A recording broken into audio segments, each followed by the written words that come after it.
Hello guys, আজকে নিয়ে আসলাম আমার পিঙ্কুকে। পিঙ্কু কাল অনেক বেশি জ্বর ছিল।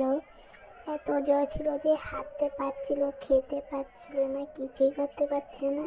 আজকে আল্লাহর রহমতে অনেক ভালো আছে। ও ক্যাট ফুডও খেয়েছে, ও ভালো করে হাঁটতেও পারছে আর সব কিছু করতে পারছে। আমার যদি তোমাদের বিড়াল কোনো অসুস্থ থাকে অবশ্যই আমাকে কমেন্টে জানাবে।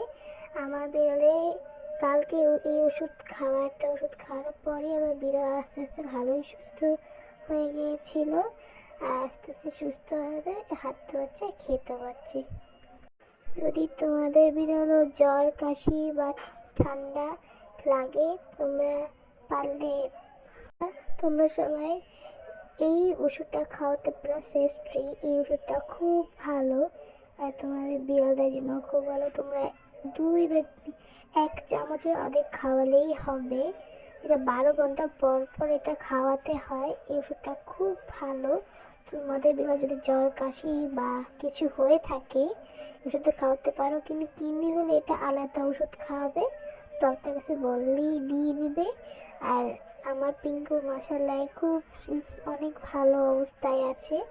তো আমার বিড়ালের জন্য অনেক দোয়া করবে। আজকের জন্য টাটা দিচ্ছি, বাই।